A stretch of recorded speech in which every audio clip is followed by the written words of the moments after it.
I thank the chair. Let me take the opportunity to thank Senator Levin for a very thorough chronology. I think it's safe to say that all of us will deal in the same time frame, though we'll choose specific areas, hopefully to highlight into detail. The work of the inquiry staff is in fact very detailed, but it's very, very helpful on many of these issues if in fact we can get as succinct answers from you on specific questions. I'd like to personally start with the period December 1999, when al-Mihdhar and al-Hazmi are connected for the first time with individuals suspected in the 1998 East African bombing. It's this connection that suggests or exposes a plan to meet in Malaysia with a group of unknown individuals. On January the 5th and 6th of 2000, as we know, these individuals did meet in Malaysia. Photos were taken, numerous photos of the participants. On January the 8th, Mihdhar and al-Hazmi departed Malaysia. After several days and additional stops, on or around the 15th of January, their direction was the United States, both with valid passports, both with approved visas. Let me ask our CIA officer, were officials notified of al-Mihdhar and al-Hazmi's plans to enter the United States? As I noted in my statement, the answer to that is no.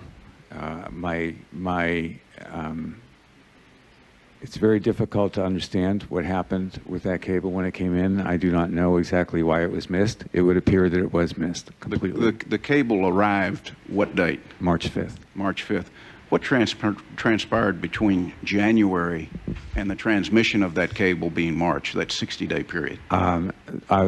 Maybe I misunderstood your question. I'm sorry. You answered the question. This is a follow-up. Oh, okay. In January, they were the Malaysia.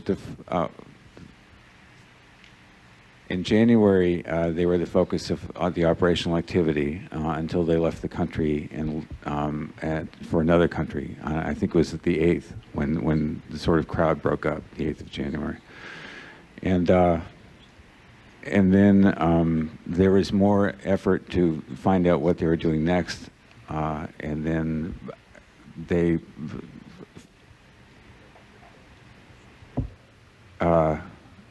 and to understand that, but I can't deal too much in the detail between what happened between that point and further on. We had the basic visa information on Mihdhar, and that wasn't passed. And the focus is still on trying to find out what they were up to. When they arrived at the next destination, we were unable to mobilize what we needed to mobilize. At this time, there was no attempt to put these individuals on the watch list, correct? That's right. No discussion. To the best of your knowledge, was the FBI ever notified? To the best of my knowledge, the intent was to notify the FBI, and I believe the people involved in the operation thought the FBI had been notified. Something apparently was dropped somewhere, and we don't know where that was. Was there any confusion over the connection of al-Mihdhar and al-Hazmi with individuals tied to the 98 East African bombing? There was, the reason that we were curious about them was we were trying to understand their connection to the East Africa bombing structure. We didn't know what it was. They were new players. But we knew there was a connection. We knew there was a connection, an impersonal connection to the bombing structure, but what you have is a hypothesis. You have the connection to a part of it, and so we have two first names, and then we go off and we try and find out more about them. I realize that from the chronology that Senator Levin had put together. Let me ask this, though. Right. Was there not an active investigation still underway to the East African bombing? Yes. So the fact that these individuals were connected could have been and probably was pertinent to the current investigation that was triggered in 1998 with the East African bombing. Certainly. That's why, I would submit, that's why that information was documented as having been passed to the FBI, and then I can't explain why it was not, but the intent was to pass it. Okay, so in March 2000, we have two individuals, al-Mihdhar and al-Hazmi, with known connections to to suspects of the East African bombing that have now entered the United States. They've been there for over 2 months. The FBI doesn't know that they're in the country. These individuals have not been added to the watch list. Let me ask you, Mr. Rolnice, whose responsibility is it to track and or find these two? If we don't know that they're in the country, sir? Correct.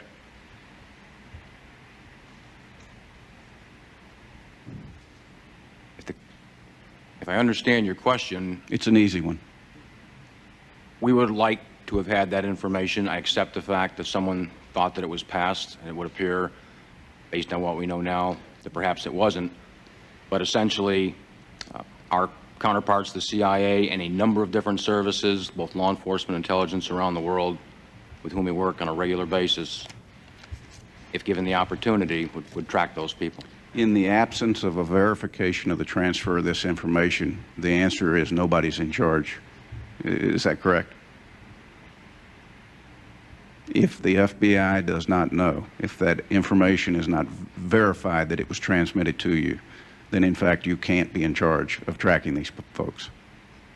I agree with that, Senator, but I would also point out that on a regular and sustained basis, because of my interaction with the agency over the years and having a deputy from the agency in my section, I don't want to discount the effort that they make on a daily and regular routine basis to track people that we, the FBI, are interested in. And I realize that our focus here is on this one instance, and Okay. I think we all know that there are success stories. In June of 2000, al-Mihdhar departs the United States. He applies for a new passport. He applies for a new visa into the United States, and he simply checks one box: I haven't had a visa. Mr. Kojum, is it that simple to create new paperwork, new documents, new official documents, and to receive official entry into the United States just by checking that little box, I haven't done this before? Congressman, that's a Consular Affairs question, and I would like to ask a colleague of mine from the Consular Affairs Bureau to step up to the mic if he can. Very quickly, if we could. And Mr. Chairman, under our rules, I would like to ask if the individual on whom you're now calling would please raise his right hand. You solemnly swear the testimony you will give before the committee will be the truth, the whole truth, and nothing but the truth, so help you God? Yes, I do. would you step up to the microphone as quickly as you can?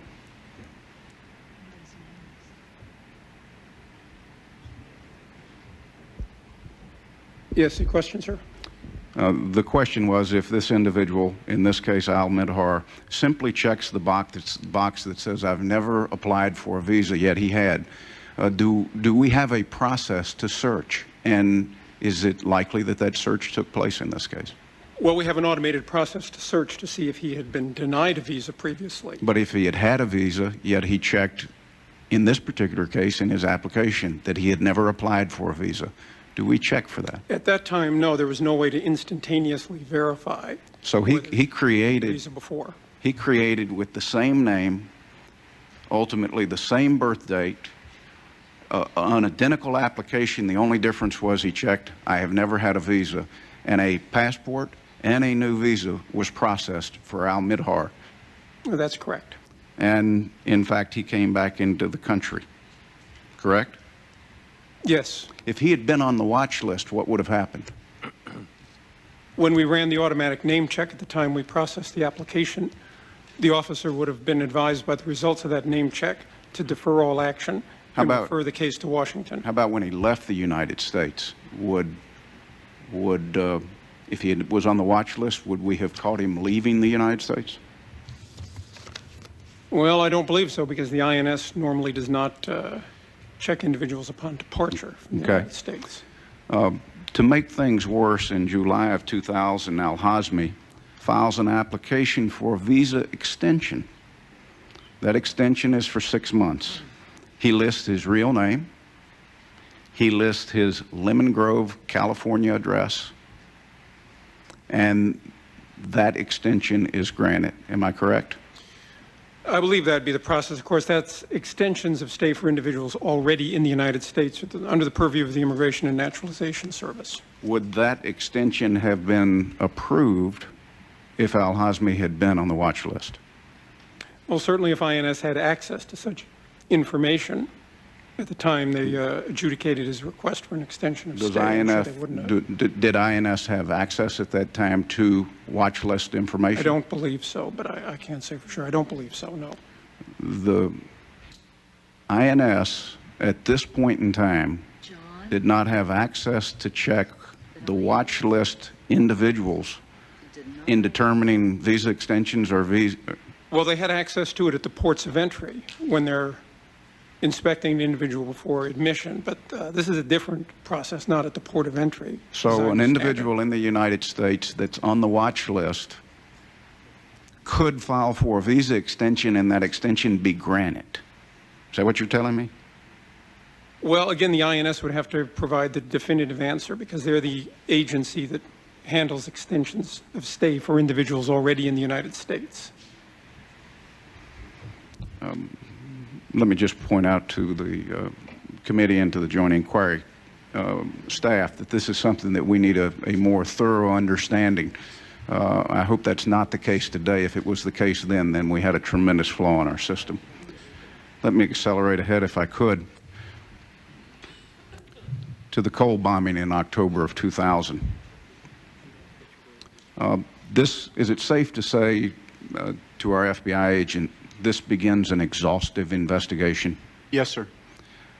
In January 2001, the photographs from the January 2000 Malaysian meeting were shown to an individual who was frequented by the CIA and also by the FBI for their help. This individual identified one of the people in the photograph as, in fact, Khalid bin Atash, an individual that is now tied to playing a large orchestrating role in the Cole bombing to the FBI agent. Is that correct? Sir, I don't know about those photographs. We had two photographs of Khalid. One was a photograph that we had derived from investigation. And I understand your concerns, and I can hear it in your voice trying to protect certain things about this with regards to source information. But that photograph, which was an identification photograph, was shown to the source, and he identified the individual as Khalid. But the two photographs, the other two photographs, are the photographs taken from prior meetings. You're in fact correct. We do not, I'm unaware of that, that those photographs were Let me shown. ask our CIA officer if in fact that identification was made. I don't believe this has been declassified, sir, and I have a hard time talking about this in public. I'd be happy to talk about in closed session in detail. I will trust that you're accurate on that. As I said in my statement, maybe I can help with the answer a bit. As I said in my statement, we had intelligence that supported the hypothesis. It was not a confirmation, it supported the hypothesis. And in fact, I would prefer to answer the rest of it in detail. Is it in fact factual that we now have a photograph that we know one of the individuals is Atash, or an individual who orchestrated, we think, the Cole bombings? That was a different photograph. I realize that. I'm A not different talking individual. About, we have photographs that show Khalid bin Atash, as well as al-Mihdhar and al-Hazmi Am I correct that Yes, sir. there's a photograph with all three? Yeah. Did any of these three go on the watch list at that time? Connections to the East African bombing by two of them and connections to the Cole bombing by a third. Did any of the three go on the watch list? From what occurred, there actually, it turns out there's, and I know my CIA colleague doesn't want to get into it too much. There's a little bit of confusion. There were 4 photographs that were taken out of a certain operation. Sir, this shouldn't be talked about in public. I'm sorry. It should not be. It's not, we can't go there. I will move on. I apologize, but we just can't. Congressman, if need be, we will arrange to have the further exploration of this in a closed session. I thank the chairman. I will move forward. I think there's some confusion about specific photographs, and I'm certainly not trying to go to any that aren't already known and part of in fact, the joint inquiry investigation. But because there's confusion, let me move forward for the purposes of all the members.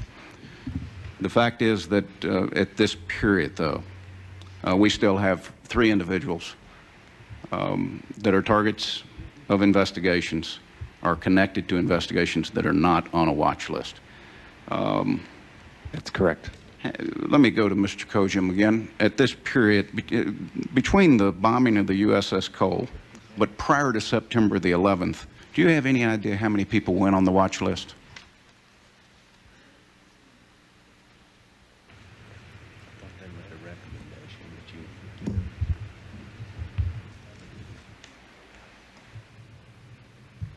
I believe that information is in Ms. Hill's statement, and if that can be passed to me, I can provide that to you.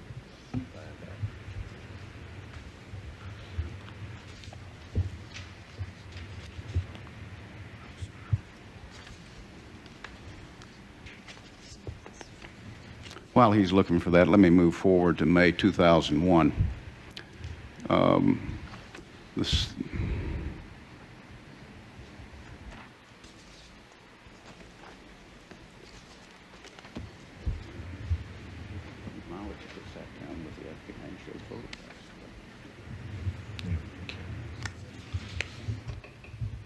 I am told that the May 2001 meeting between the CIA and the FBI, where they shared photographs, is in fact an area we can go to. Would the CIA agent agree?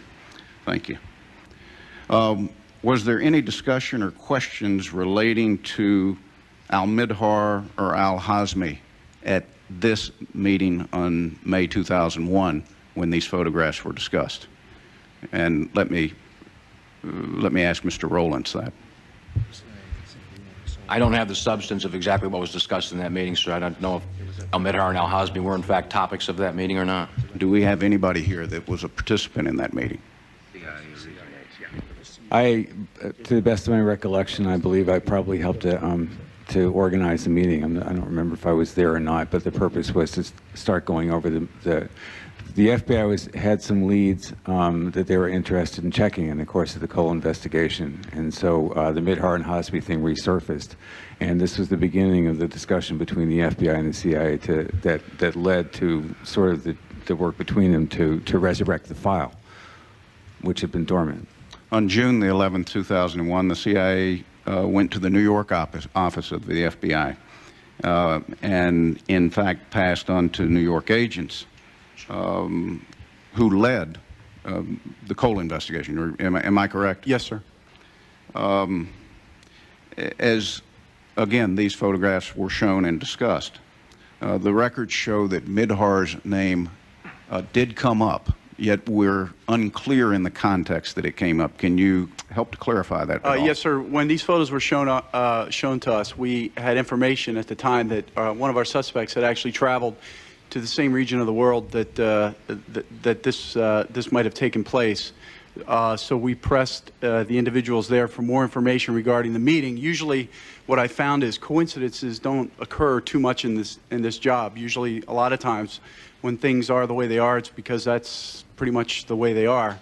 So we pressed them for information. Now, the other agents in the meeting recall they don't. One agent does not recall the name being given up in the big meeting. There were numerous sidebars that happened. Regardless of that, at the end of that meeting, some of them say it was just because I was able to get the name out of the analyst.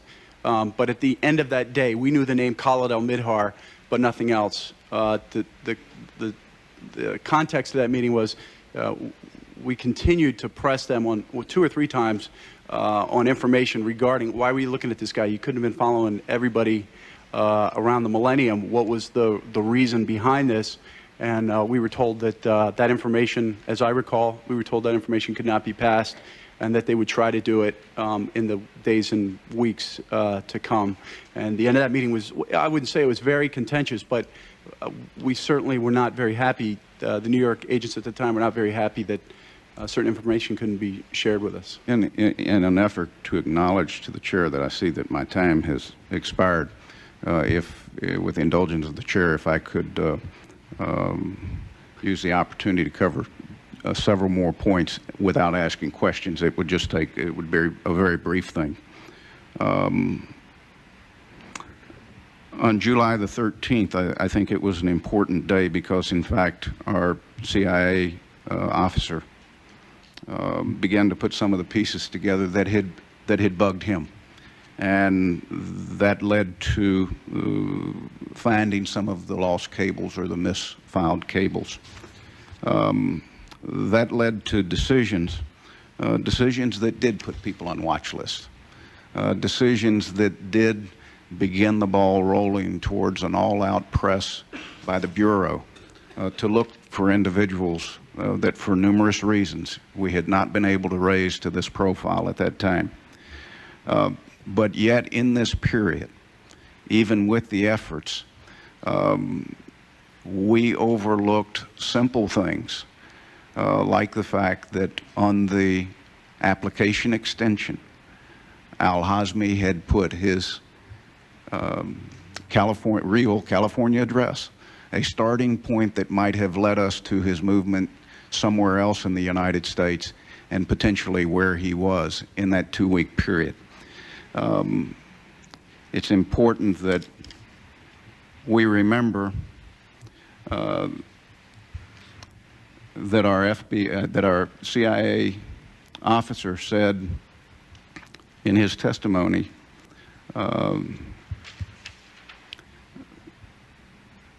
that this had to do with the threshold for entering names on the watch list. And I think it's incredibly important that everybody within the community, everybody who has the ability to enter a name on the watch list, understand what that threshold is. And if it's so damn high that what we've looked at in this investigation doesn't trigger getting over that wall and putting the name on, then that may have been the first mistake in this overall process. Mr. Chairman, you have been very generous with your time. I thank the witnesses for their willingness, and I hope that the other members can get into more detail of the last several months.